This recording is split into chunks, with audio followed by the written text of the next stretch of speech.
going to go ahead and start. And I'm so excited to see this many people here. But this is what happens when you have an event and you don't know how many people will come for it. So we will start this evening. Ella is going to give a little history of the Ophan Train and how it got started and why it got started. And then we have a guest from Joplin, Yes. Retha Thomas. She has an ancestor who is an Ophan Train rider, who was a rider. And then we have another guest, Diane Cowardin from north of Riverton, not quite to Crestline. And she also has an Ophan Train rider in her family tree. And she has some real interesting documents and some follow-up material so that if you have a bad impression of the Ophan Train and maybe how they didn't care for the children properly, I think it makes me feel better to see the documents that she has to show tonight. And then I will follow up at the end and let you know about the children that came to Columbus and how that turned out for them. So enjoy yourself. If you need a restroom, it is out the door to the left and then down the hall at the Christmas tree, and you will find the restrooms. So enjoy yourselves. And this is Ella Buzzard. She's the volunteer here at the Genealogy Library. Oh, I'm to stay. You know what? I'm the one that's supposed to stay here. You're stayed. That's right. I would also welcome everybody. It's good to see a few people. Helen, especially good to see you. Who were those children that rode those Ophan trains that you saw? Oh, if you can't hear me and if I move away from the mic, just raise your hand and I'll use my teacher voice. Okay. Who were these children who rode the Ophan trains? Some were actually orphans because both parents had died and there was no one in the family to take care of them. Some were half orphans because one parent had died and then the other parent somehow could not provide for them. And then there were other children who both parents were still living but could not provide for the children because the family had gotten too big or the circumstances, they were poor, they couldn't get a job, whatever the circumstances may be. So what that added up to, that there were many children roaming the streets of the big cities, especially New York City. The reason for this is that between 1840 and 1860, over 4 million immigrants came from Europe. Came to the United States, many of them from Europe. And then by 1900, there was at least 1 million had come each year. So you can imagine how many people had come to the United States. And many of those people who came were poor, and they were unable to find jobs, which created many problems, including the abandonment of children or their children running the streets. In New York City, 2 agencies addressed this problem. In 1853, a group of businessmen who was headed by a 26-year-old congressional minister by the name of Charles Laurie Brace founded the Children's Aid Society. The society created trade schools and lodging for the children, as well as giving them food and clothing. But Reverend Brace wanted these children to have a better life than what could be provided for them in New York. So he figured out that sending them out west on a train, possibly to farming communities, would give these children a prosperous life. So small groups of children, usually accompanied by a chaperone or an agent, were sent by train to pre-selected cities or towns along railroad routes leading west. Each child was given a name tag, a Bible, and a suit of clothes. And of course, they gave them a bath the day before they loaded them up on the train. When the train arrived in town, the chaperones would take the children to a large public gathering, such as a town hall or church, where they were put on display. Sometimes a group of prominent men in the community would select families ahead of time and then match the children with these families when the train arrived. But sometimes, they would line them up, and a farmer, if he was looking for, he might look at a young man and say, "Oh, you got the muscles, you can come to my home and work on my farm." Or someone might say, "Oh, you're a nice looking little girl.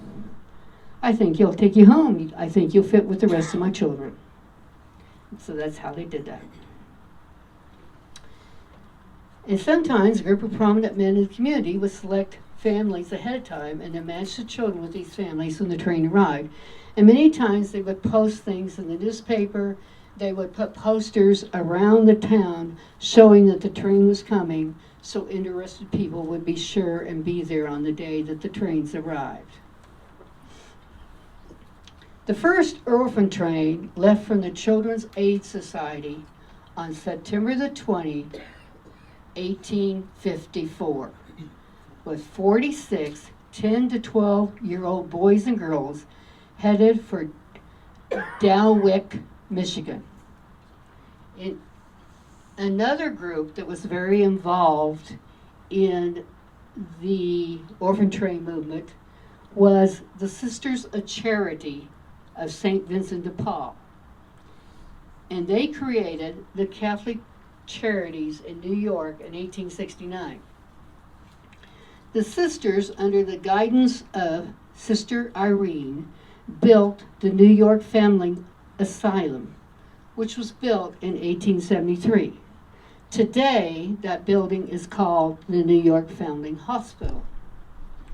From the very beginning, the sisters would take in abandoned babies. In the foyer of their building stood a white cradle where mothers could anonymously leave their children if they desired. It wasn't very long until there were more children than the sisters could apparently care for. And so again, they sought out, maybe we could send these babies and children on the train. They called their trains the mercy trains or the baby trains. And Retha, I believe your grandmother was on one of those baby trains. The big difference in how the family hospital placed their children was that children were not sent out randomly, but were requested ahead of time by families who wanted a child. The sisters would contact the Catholic priest along the railroad routes to leave the children placed in Catholic families. The priest, in turn, would identify families who were interested in taking a child. The families then would request a child in writing, and the sisters would do their best to match with a matching child. When the train arrived, the new parents were to have their notice of arrival, with which they were to present to the sisters or the sister representative. This notice had a number on it that would match up with a child on the train. Once the match was made, the parents were asked to sign a receipt for the child, and the child was free to leave with the adoptive parents. And both of these organizations did not forget the child, as soon as it was given to the adoptive parents. The next year following, they would go and check out and ask the child and the family if everything was going okay. And if it wasn't going okay, if for some reason there was some kind of conflict, or if the child had gotten too old, they would bring that particular child back to the organization, back to New York, and try to find a new family for him. Through the work of these two organizations and others like them, orphan trains became the means by which the abandoned or orphan children of New York were transported, in most cases, to a better life. Over 250,000 children rode the orphan trains between the years 1854 to 1929. They had to stop it in 1930 because of certain laws that were passed. Nearly all the states received children through the orphan train movement. New York, of course, because that's where they mostly started. Illinois, Iowa, Ohio, Michigan, and Kansas received the most state. Over 5,000 children were placed in homes across Kansas. Some came to Columbus, as Patti will tell you later. Some came to Cherokee in 1884. Some came to Frontenac in the 1890s, plus other places. In the northern Kansas, from where I used to live, quite a few numbers came to those farming communities. And there were 18 children who came here who arrived in June of 1894, and Patti will tell you about those later. Right now, Retha's going to tell you about her grandmother.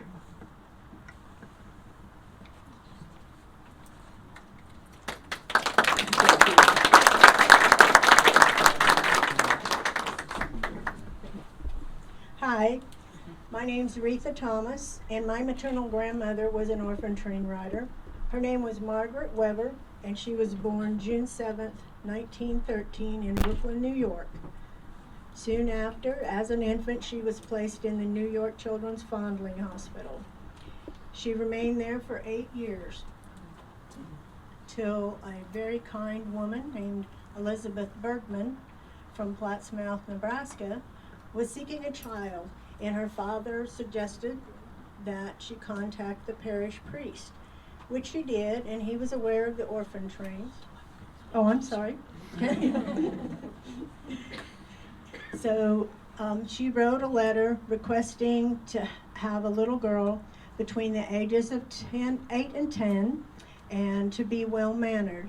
So in 1921, at the age of 8, they put my grandmother Margaret on the train. She met her future foster mother in Kansas City, Kansas.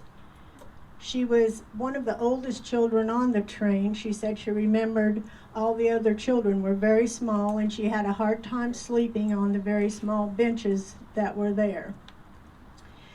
Elizabeth Bergman had incorporated her cousin to go with her to meet the train and get my grandmother off. She said when she arrived that my grandmother had the biggest smile on her face, and she right away decided that since she, was an unmarried woman, that she didn't want her to call her mother. She didn't think that was proper, so she decided and asked to have the title of auntie. So rumor has it from that day forward, everyone in the family called her auntie. Per the agreement that Andy had to sign about feeding, clothing, and educating my grandmother, she had a wonderful childhood. She was given music lessons, a wonderful education, and she had lovely clothes because Auntie made so many of them for her. And as the years went on, they lived on a farm, and Grandma had to go to town sometimes during the winter and during the school week, and then she'd come home every weekend back to the farm. As the years went by, my grandmother, of course, grew up, and she met and married my grandfather, Joe Weber. And in 1932, they were married. Shortly after, they asked Auntie to live with them, and that was a blessing in disguise because they had 14 children together, 8 boys and 6 girls. I have a picture of the family. Of course, with Auntie and Grandma and Grandpa in the picture. And my grandmother birthed children from 1933 to 1955.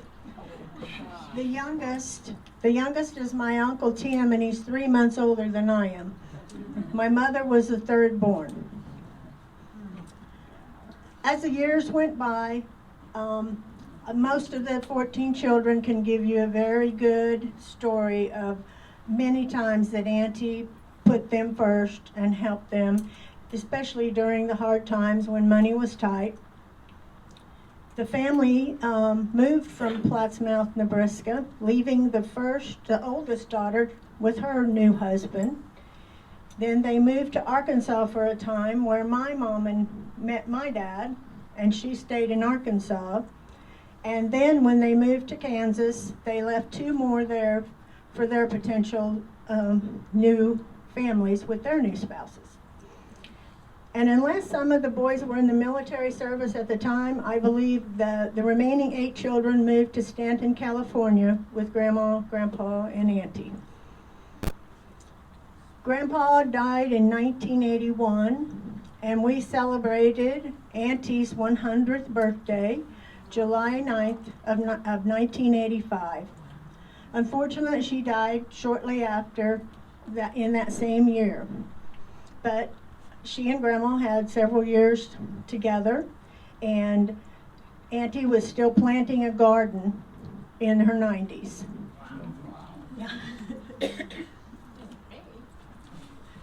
I was just going to show you some. This is one of my pictures of my grandmother. She was an avid attendee of all of the Ophan Train reunions, and I was fortunate enough to go to several when they were still held in Springdale, Arkansas.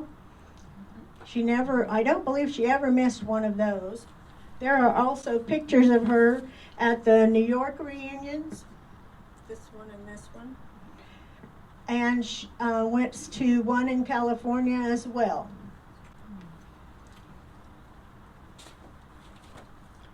And this is, of course, the Crossroads magazine. When she passed away in 1998, her eulogy with the current picture of her 14 children were placed in the Crossroads edition in December of 1998. My grandmother passed and had 40 grandchildren and 44 great-grandchildren. She went to a lot of programs, a lot of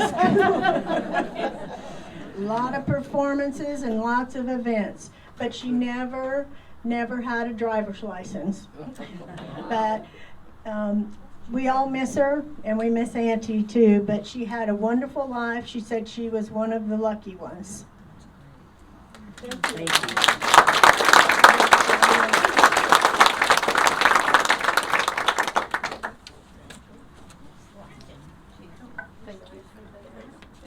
If we have questions for any of the speakers, we will be able to ask them at the end. So try to remember your question if you have one. And I think probably we all have a question already. But now we're going to hear from Diane Cowardin, who also has an ancestor orphan train writer.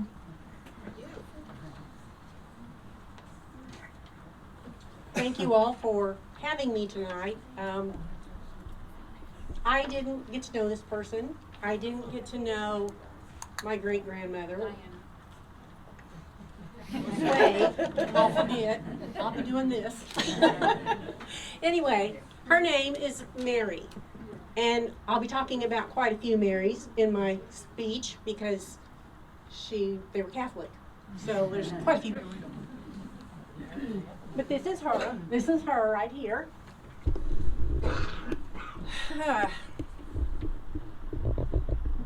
Her life started in 1901 on the orphan train. On the orphan train.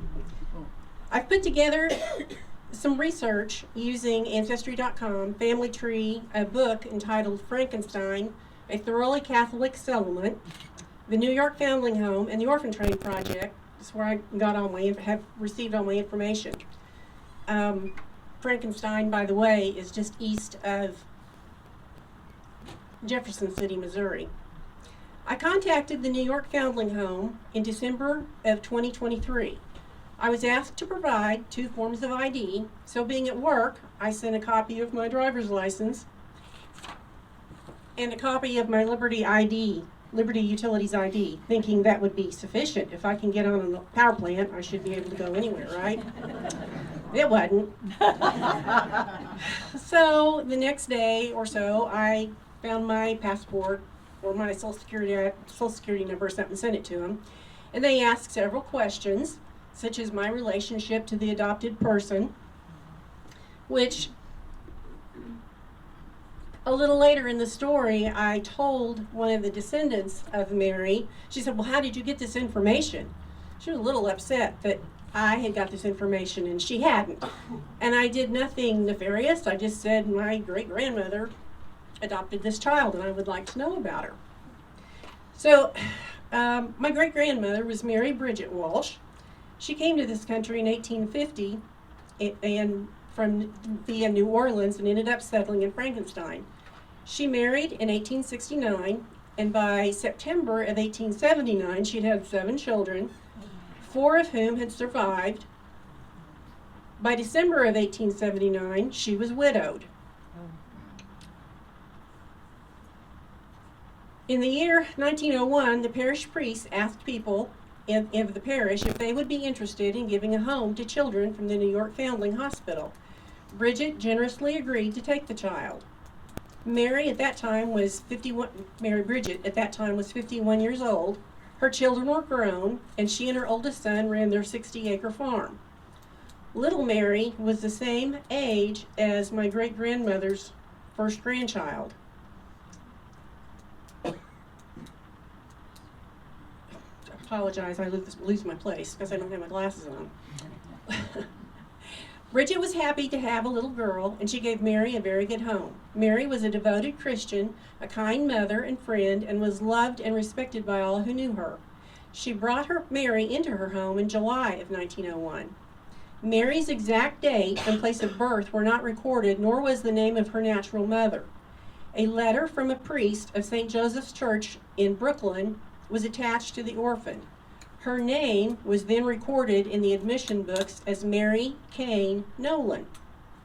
And the letter was dated December 24th, 1898, and it read, Sister Superiors, I have written this in the interest of Mr. Kane, one of our esteemed parishioners, whose daughter has been made a victim of bad men.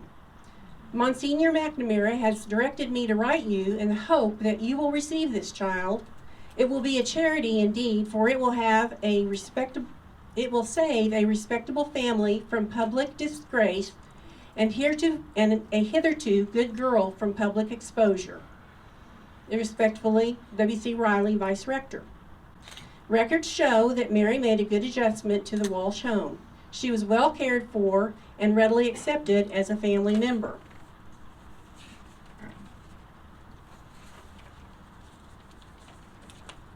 As was mentioned earlier, they did send out people to investigate the home. They sent them out once a year. They also sent letters once a year. So there is a record of these visits. There's a visit shown, and some of this I could not read because you can see the writing is not very plain. In March of 1912, it was written that it was a very good home. The parents, something to the child. Mary goes to the sisters' school regularly. The pastor who saw the children less than a week ago could not be reached in the storm. The condition was very satisfactory. In 1913, it was written, a good home, mother not very practical, and the girl is at home. Well, you know, if you're 50-some years old and you've got a grandchild, you're probably not going to be overly practical sometimes more than practical. In 1914, very good home, parents and girl doing well. 1915, very good home, good girl doing well. 1916, very good home, girl finished school, exemplary girl. She attended parochial school where she received good grades in all subjects. She attended Mass regularly and received the sacraments monthly. When she was 19, she married John Daniel Donahue on September 24th, 1918. Mary had 5 children, 2 of whom lived on to adulthood. Mary died in childbirth in 1931. I was put in contact recently with another woman whose aunt is believed to came on this same train that Mary was. Both girls were given the name Mary, a name often given to the girls at the New York Foundling Hospital. It was very coincidental that the other woman and I were looking at the same moment in time for 2 little girls who arrived on the very same train in July 1901.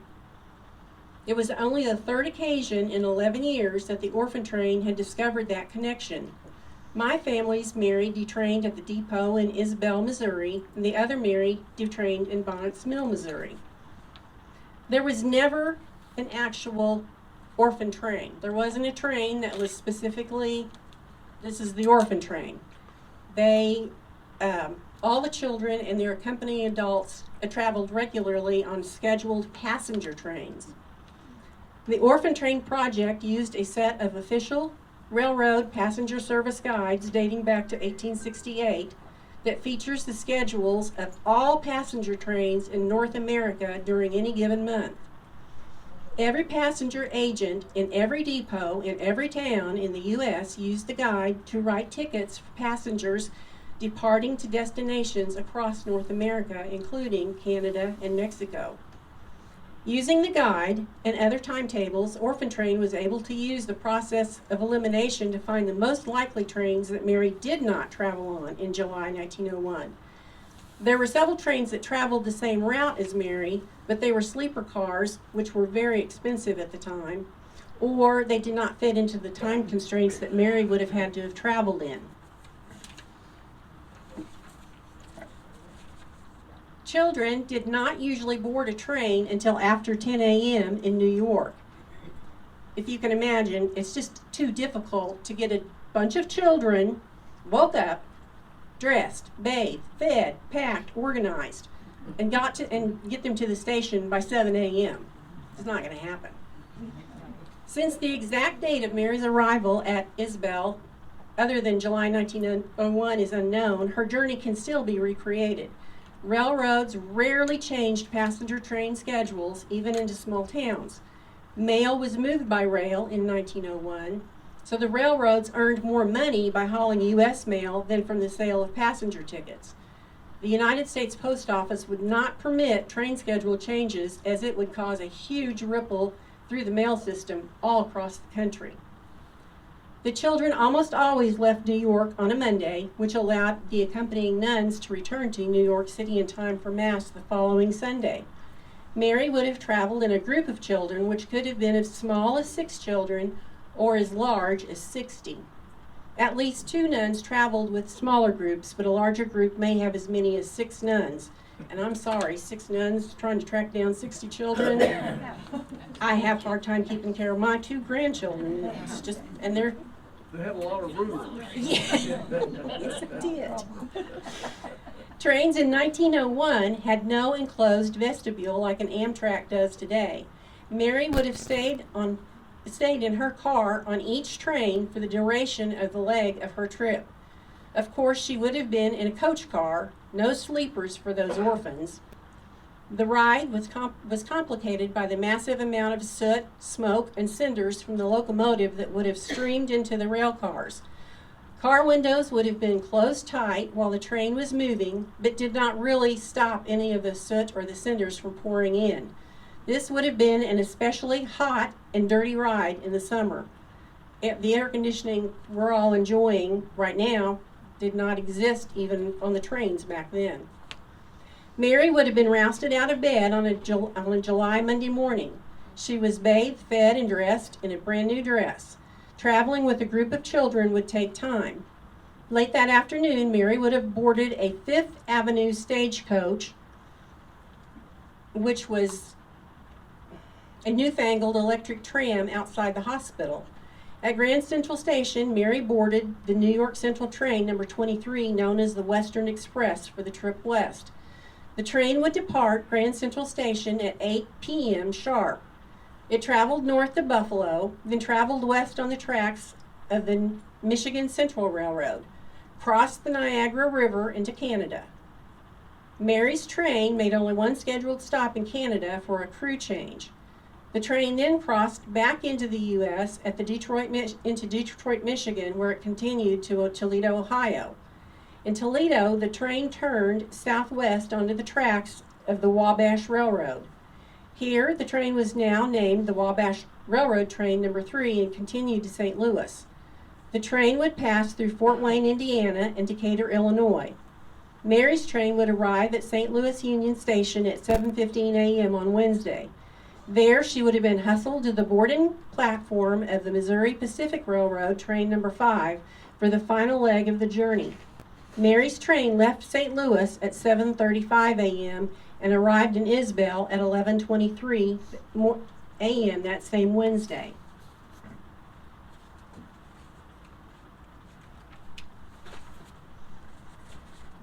The distance between St. Louis and Isbell is 109 miles, and that short little trip took 4 hours because it would have stopped at every little station in between. Train number 5 was a local train that stopped at every station between St. Louis and Kansas City where it terminated. That meant the train would have stopped at Herman, Gasconade, Morrison, Isbell, Bonnets Mill, Osage City, Jeff City, and beyond. Children may have been dropped off along the way. The train trip one way for Mary was 1,377 miles from New York to Frankenstein, Isbell, Missouri. The stops along the way, if dropping off children, would have been very brief. An eyewitness described the following.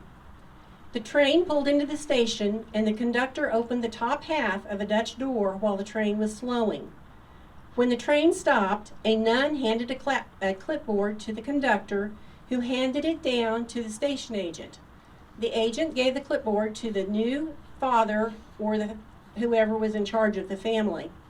Papers were signed and the clipboard passed back to the conductor. The nun then passed the child and the bag to the conductor, who then immediately passed the child and the bag down to the station agent, who passed the child and the bag to the new family. The top of the door slammed shut and the train was immediately on the move out of the station. The bottom of the car's Dutch door was never opened. The entire transaction took less than a minute. The signed papers that they signed at that time was considered an indentured agreement. Sometimes the term indentured and adoption have been used interchangeably, but from what I've read, the terms weren't necessarily the same. According to the Orphan Train information, a child was indentured to work in return for food, lodging, and an 8th grade education. The agreement also called for new families to give girls a new dress and $75, which in 2024 that would have been about $2,000. Boys were to receive a new suit of clothes and $100.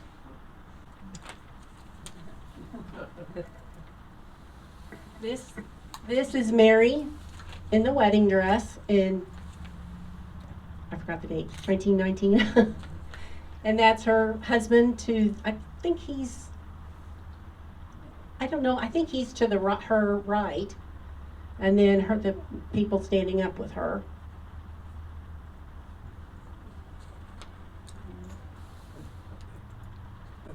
That's all that I have. That's it. All right. Thank you very much.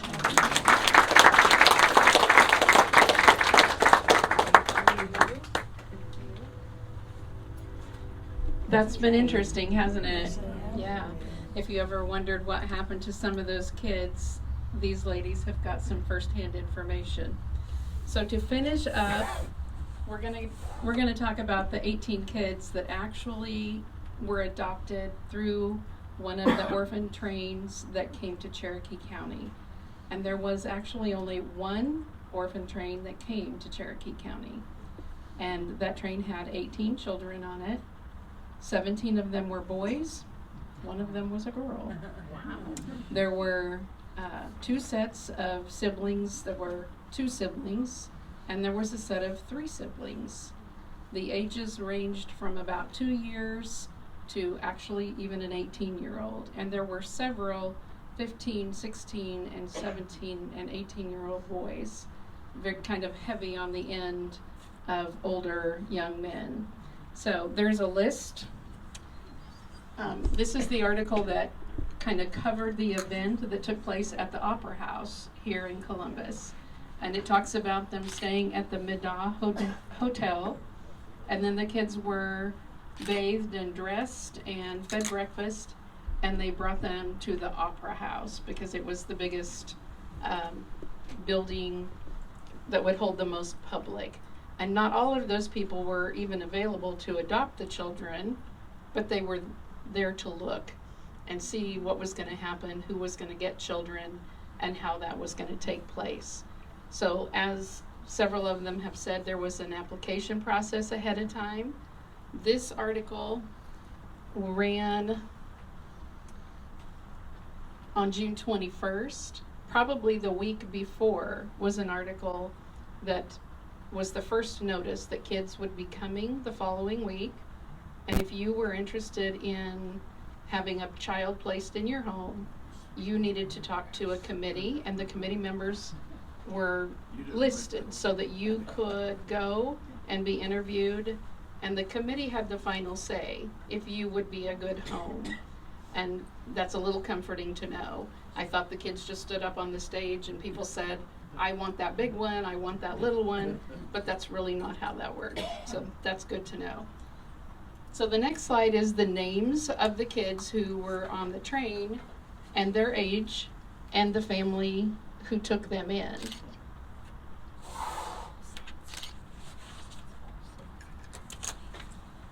So the first three listed are siblings, and they are William and Joseph and Anna Van Cura. And these kids, they listed their place of birth as Bohemia, which in today's language is the Czech Republic. They were 6 and 13 and 11, and they came, let's go to the next one. This is an immigration paper that shows them arriving in New York, and they're listed with their mother and 2 older siblings who didn't end up on the train because they were old enough they probably took care of themselves. The year after the kids and the family arrived, the mother passed away, and within the year their father took them to the foundling home and signed over that he was leaving them there in their care.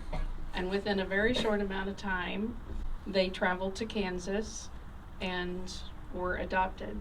So we feel like today, if any one of those things would happen to a child, we would sign them up for some therapy, but that's a lot to happen to some small children in less than a few years. But yet, they all stayed here in the area until they were raised. They were placed in good homes, and we have one descendant of Anna Van Cura, and it's Mary Jane Parmalee. Anna attended a nursing school, I think here in Columbus, and was a private nurse.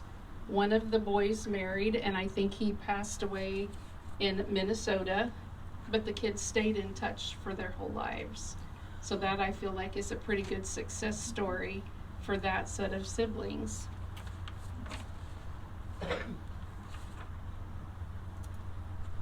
This is a picture that one of the other descendants of Anna's gave to us, and this is Anna right here next to the dog, whose name is listed here as Kaiser. And so it's other family members and some neighbors, and it appears to be their family pastor. And there's a couple other pictures here with Anna, and again some friends and relatives. And Anna is going so fast. Anna is this very kindly looking little woman.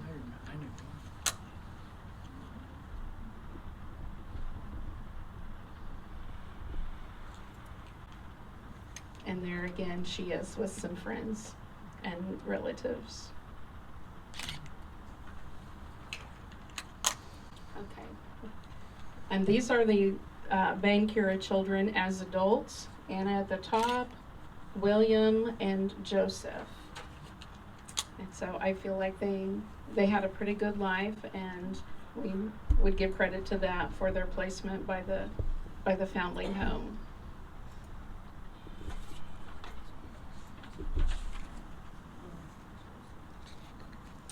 The next group is Joseph and John Fertig, Fertig. Those boys were 10 and 13 years old, and they were born in New York to German immigrant parents. I don't have a background of how or why they were turned over, but they came to Columbus on the train with the other kids, and they both were placed with families in the country. One of them was placed with a family in the Timbered Hills area, and that is on Clem Road at about 20th. Is that about right? 50th, I'm sorry. 50th and Clem Road, up in that area. The post office at that little location was Tehoma, and it is on some of our maps. The other child was placed in Neutral, which is the big town that I live in. And I have had people say, oh yes, the orphan train did go to Neutral. And probably, as Diana said, it was a passenger train and it stopped everywhere. They were not adopted through any facility or action taken at Neutral, but they did probably pass through there. So that was just one of the many stops that they made. Those boys grew up, and it ended up they traveled together later in their life to a place called Paradise, California, where they lived out the rest of their lives and stayed in touch with each other. And they both also had good homes and stayed with them for the whole time.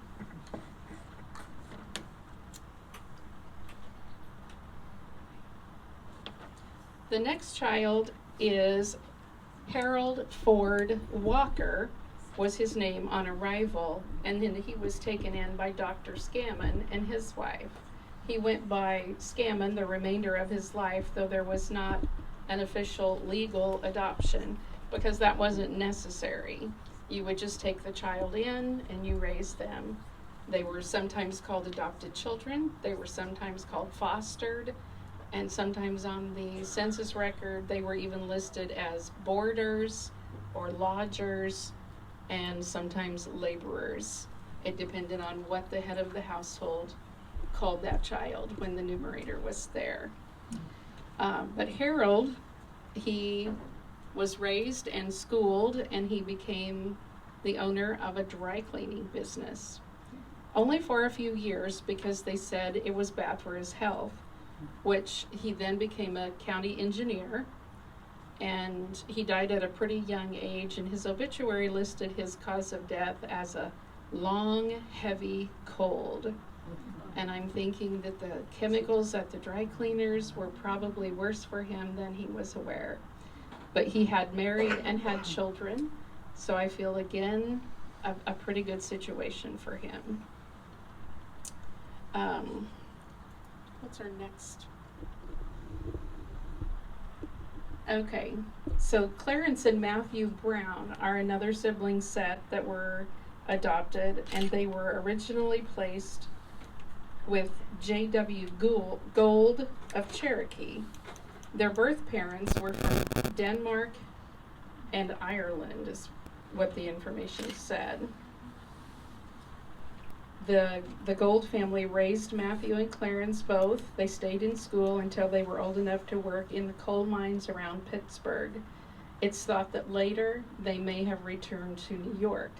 But this article comes from the Pittsburgh Tribune, and it was just 5 years after the placement, but it's a small, short interview with Clarence, and I'm pretty sure that it's reworded by a reporter because it doesn't sound like the words of a 10-year-old boy. But he does describe a pretty happy situation with he and his brother.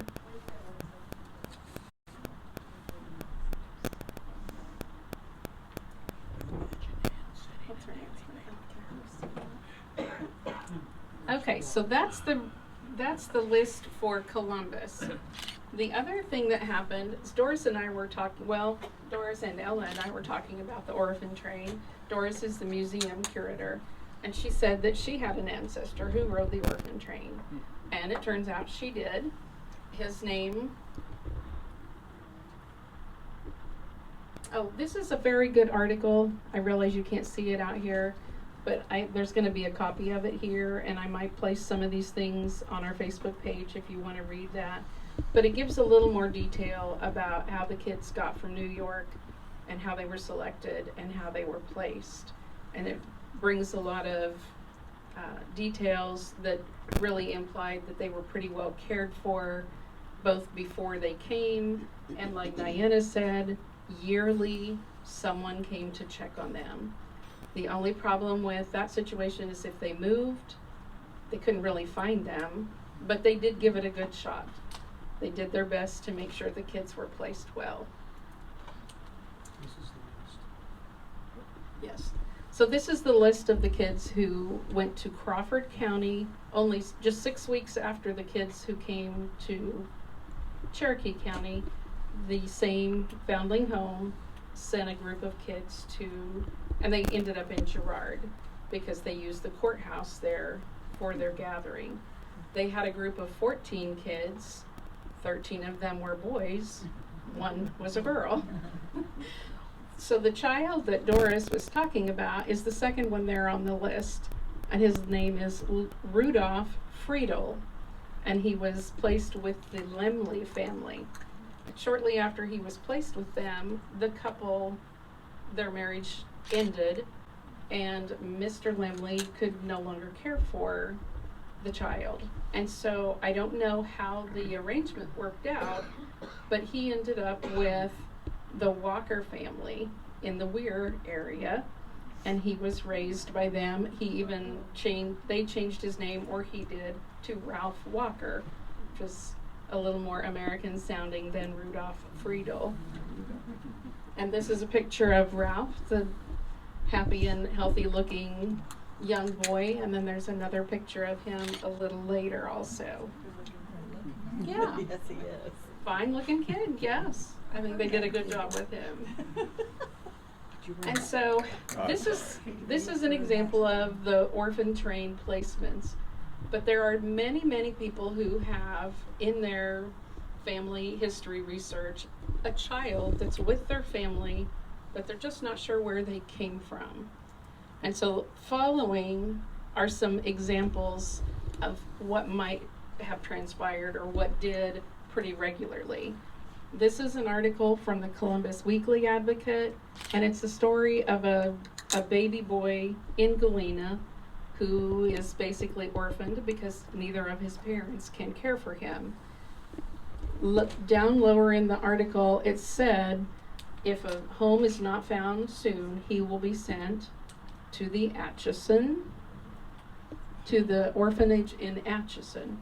And so there's a book on our table, and it is the Old Soldiers Orphanage in Atchison. And the next article kind of clears that up just a little bit. So the GAR, which was the soldiers from the Civil War, they usually had a reunion every year. They had a lot of worthy causes that they supported, and one of them was they owned an orphanage in Atchison, and it was the Old Soldiers Orphanage. And so this is a little article that talks about their reunion, and one of the highlights of that is their parade, where there were 130 of the orphans involved in their parade that year.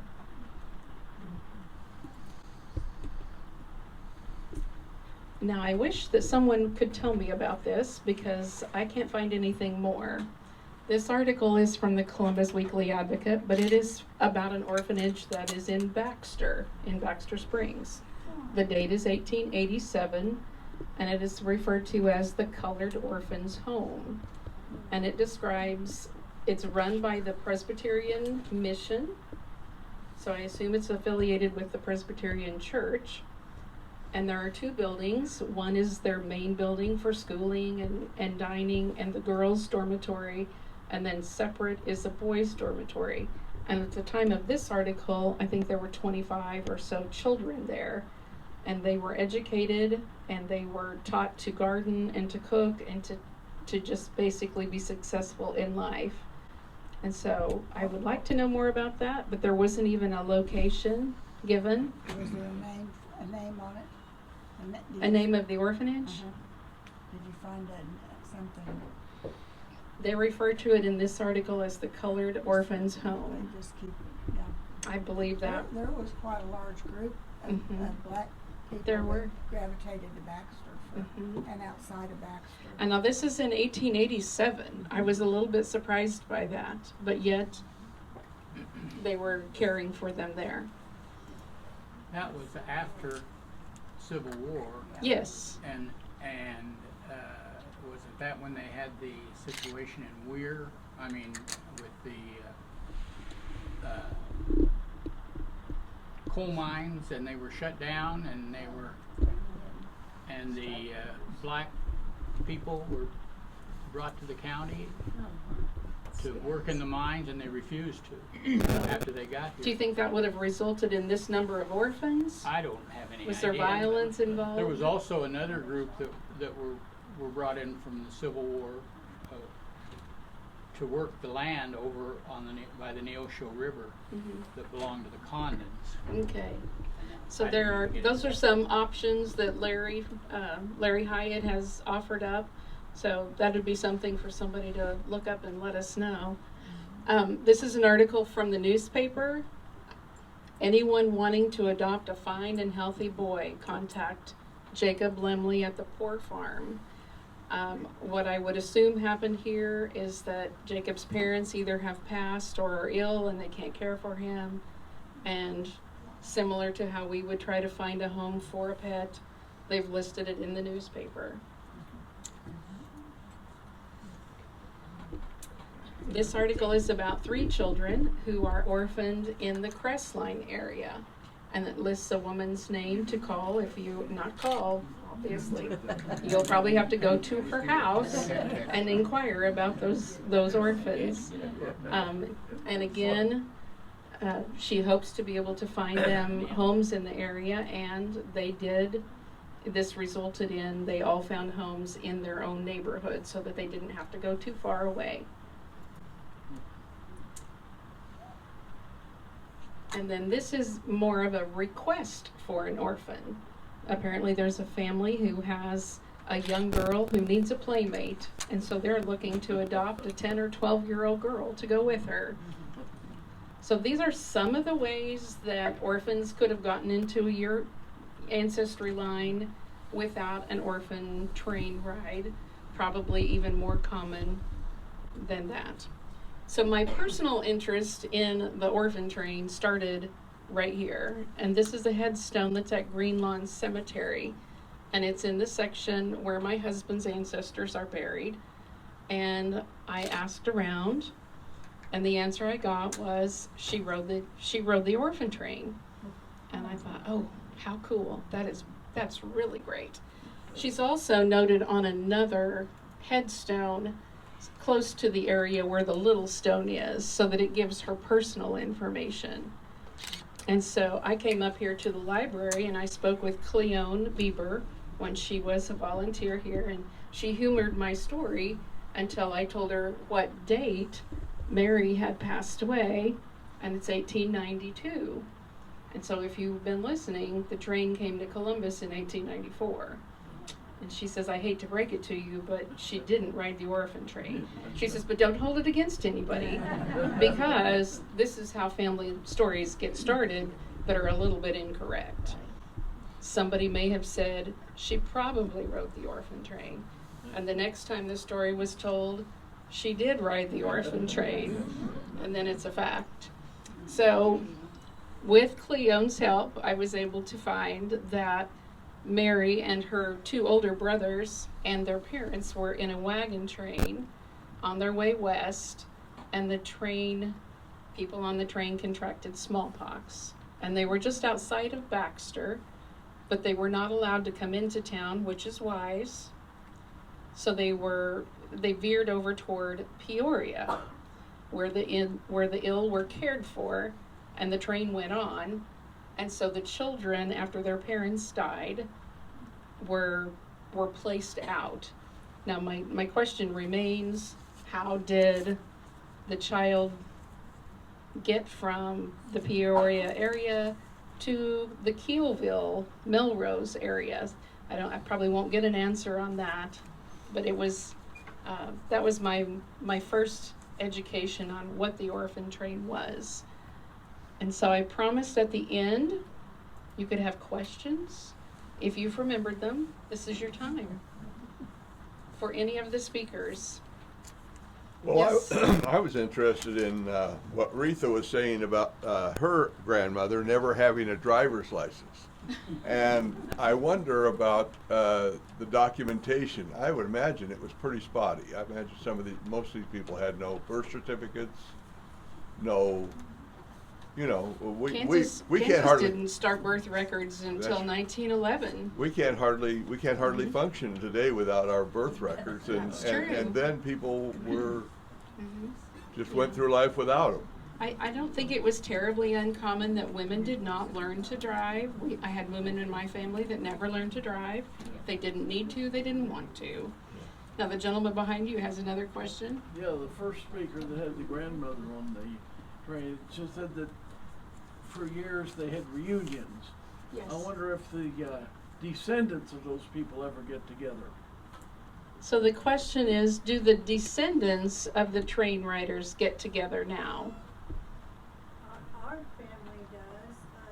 In fact, I forgot to tell you that our last reunion was in July of 2019, and the combined list of descendants just from Grandma and Grandpa were 298. She was proud to represent her great-grandparents whose descendants numbered 293. Hey, And 8. My grandmother was fortunate enough to have her birth certificate There you go. and knew her parents' names and where they lived. That's And great. I don't know if I instilled to everyone that Auntie was single. She was never married. You did mention that. Right, right. Dorothy? I noticed you had a couple of boys that stayed in the same family. Was that very common, or did siblings get separated? The Vancouver siblings, of which there were 3, went to 3 different homes. The boys went to Timbered Hills and Neutral, and then Anna stayed here in town and was adopted by the Casper Christensen family. And then the Brown brothers, they are the 2 that did stay together in the same home. And the first article that was kind of long, it was a description of, the emotions that were going on during the adoption process. And it mentioned 2 little brothers clinging to each other in a piteous way that, everyone's heart was breaking. The papers wrote very emotionally at that time. And very well. And they wrote very well. A short article was made of a page and a half.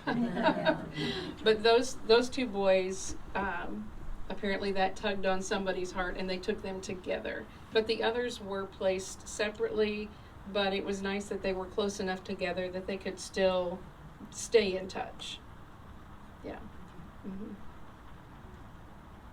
I imagine that a lot of the people wanted boys especially to help work the farm Right. and to help do all of the chores Mhm. and just Yeah. considered manly type Right. things. We did have some visitors who came in earlier this week to view the display, and they had a kind of a negative feeling about the orphan train because they assumed it was just a way for people to get hired hands that you didn't have to pay for. But when you follow up with the reports that were taken yearly, they did try to avoid that people just were not using them for labor. But one of the books on the table I've read recently, and one of the kids they didn't take them back to New York, they found a new home for them. He said he was not allowed to sleep in the house with the rest of the family, and he had to sleep out in the barn, and it was cold, and he didn't get enough to eat, and they took him out of that home. So I did appreciate that they cared for the children and tried to do their best with them. But I think you're right. I mean, but even the farmers' big strapping boys were out working too. Yeah. About 25 years ago, I interviewed a lady that was on the orphan train. Mm-hmm. I was at Beloit at that time, and she was at one farm, but her 2 brothers were at the next 2 farms, so they did get to So they stayed in react touch. together, interact Right. together. Yeah. And I can't remember very much about it, but it was, at that time, I think she was 91 or something like Right. that. Well, then possibly they would have gone at least to the same school and been Yeah. able to stay in touch that way. And they were also Catholics, and I remember that she said that they would always go to church together. Nice. Good. I remember that. That's good. Susan?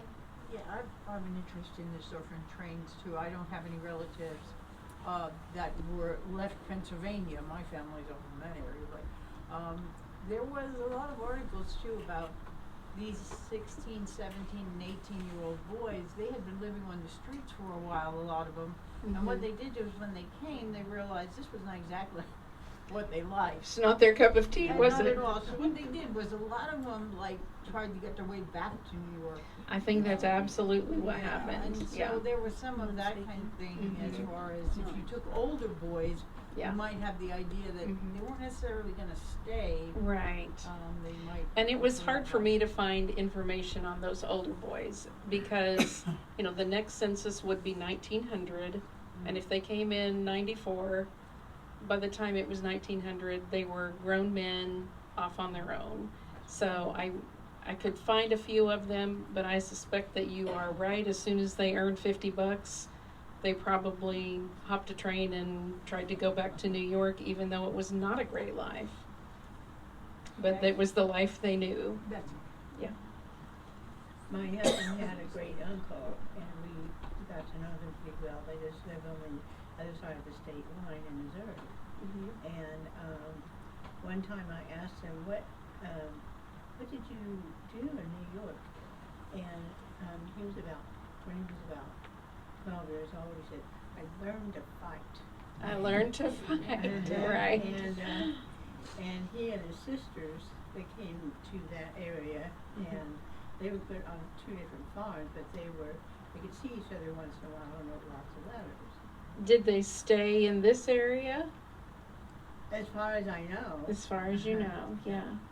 I think that, as Ella was talking about, so many people in such a small place, they were starving, they didn't have a place to live, they were learning to be criminals, the girls were learning trades you didn't want to talk about, and eventually something really had to be done with that. And this person, one of his sons flew the SR-71. He's stationed in Greece and Athens, and he had the spy plane over China. That's what he did. And his mother, they lived in the country, and she was outside, and he, every time he'd fly over, he'd dip his wings and things like that. So. Very nice, very nice. Well, I appreciate everyone's patience on sitting so close together. It looked like eventually we had pretty much a body in every single chair and a few people standing up, and I apologize for your discomfort, that those of you, but we'll set the boards back up so that you can see the display if you didn't have an opportunity to, and we will have that available until August 14th. And then we're going to pack it up and we're going to send it on to the next library that's requested it. I don't know if I mentioned, we signed up for this a year ago. And so we were very excited when it was finally our turn, and it looked like some of you were pretty excited to come and see it. We appreciate that. How many are here? Did anyone count how many were here? over 50. Over 50, she says. We did try to get some sign-ups. If you didn't sign our sheet, we would appreciate that. If you follow Facebook at all, you can follow the library. This link will be live on the library's page, and then also Dave will post this on YouTube. Dave, tell me your channel again. I'm Easy Dave on YouTube. Easy Dave on YouTube. EASY. Also be posting it on my Facebook page. I'm David R. Wallace. All of my pages are wide open. You can look at the stuff on YouTube, but you can't like or share or comment on any of it unless you're registered on YouTube. But even if you're not registered, you can go on YouTube and watch the videos. I've got about 229 videos up. There's some very interesting local history videos that Dave has shared, and that's very handy when you can't go someplace and see this for yourself. We had a lot of people who gave regrets about not being able to come tonight, but they're looking forward to watching Dave's recording. I would point out that now that this event is almost winding down, we are going to, in conjunction with Columbus Days, we're going to put on a historical walking tour of the square downtown. There's some pages there beside the door as you go if you're interested in that. We would love to get you on one of the tours so that you can enjoy a 1900s walk around the Columbus Square. We will have some people acting as the business owners, and it will be fun. And then we will also have a refreshment break at the State Theater, which is a very, very cool place to be. So again, drive safe, and we enjoyed having all of you.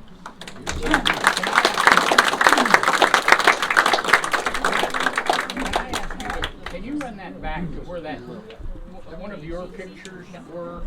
You had a thing on there that said Dell Davis.